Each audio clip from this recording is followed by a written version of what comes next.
Panther KF51, the future of main battle tanks? Meet the Panther KF51, Germany's newest big cat, unleashed by Rheinmetall in 2022. This tank promises to bring main battle tanks into the future, with bigger guns, smarter systems, and fewer humans sitting in dangerous spots. It's sleek, deadly, and built to make any T-72 wish it had called in sick. But is it truly revolutionary? Or is it more of a high-tech concept car for the battlefield, shiny, futuristic, and not quite ready for war?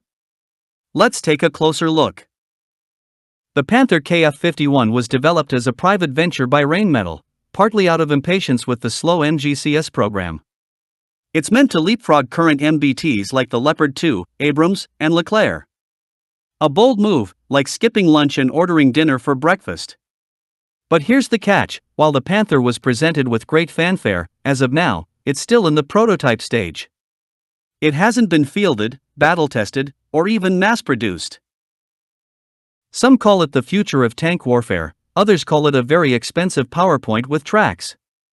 The Panther's most hyped feature is the 130mm RH-130L/52 gun, offering 50% more kinetic energy than 120mm.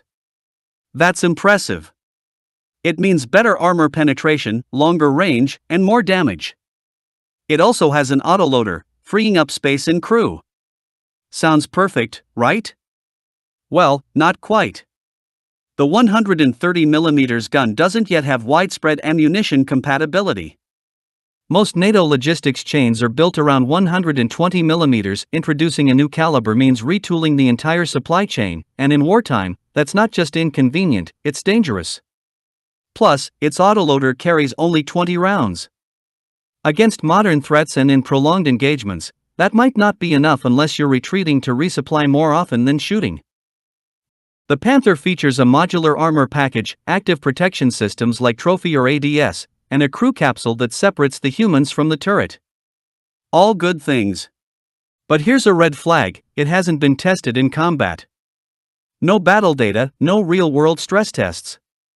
While the APS systems look great on paper, in real life, conditions are messy. Dust, mud, multiple simultaneous threats, that's where theory meets chaos. And until it's proven, it's still theoretical. And about that turret, while it's unmanned and safer for the crew, it also adds complexity and reliance on sensors and electronics. If those systems get knocked out, the tank could be blind, or worse, helpless. The Panther is lighter than most Western tanks, around 59 tons, and uses a 1,500 horsepower engine, making it agile and quick, with a top speed of about 70 km per hour.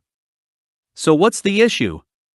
Well, it's still based on a modified Leopard 2 chassis, which is decades old. Yes, it's a proven platform, but that also means the mobility upgrades may have limits, and terrain like Ukrainian mud or Middle Eastern sand can humble even the strongest powertrains. Plus, being lighter than an Abrams is good, but lighter often means less passive armor, and that's a trade-off. Inside, the Panther is packed with sensors, smart displays, and digital interfaces that look like they came from a sci-fi movie. It also features AI support, augmented reality, and remote operation capabilities. But here's the problem: high-tech means high maintenance. Dust, heat, EMPs, and basic battlefield chaos can mess with sensitive electronics. Even today's tanks like the Abrams sometimes suffer from software glitches, and they've been around for decades. Also, AI-assisted targeting and drone integration are cool on paper, but so far, none of this has been used in real combat on a tank like this. Until it's tested, it's mostly a promise, not a performance. Rheinmetall hopes the Panther will be adopted by NATO members and export customers. Hungary has expressed interest, and others may follow. But again, reality check: no orders yet. No production line running. And many NATO armies are still heavily invested in Leopard 2s and Abrams, which are upgradable, cheaper, and have proven logistics. Also, the Panther may cost upwards of $10 to $12 million per unit, and that's not including support, training, and spare parts. For many countries, it's a luxury item in a time when drones, missiles, and infantry ATGMs dominate. The Panther KF51 is ambitious, futuristic, and undeniably cool. It aims to be the iPhone of tanks: sleek, powerful, and smart. But like every new device, it faces bugs, costs, and the harsh realities of the field. Is it the future? Maybe. But only if it can move from showroom to battlefield, and prove that all its promises can survive mud, shrapnel, and Murphy's Law. Until then, it's the tank of tomorrow, still waiting for today. Thanks for watching.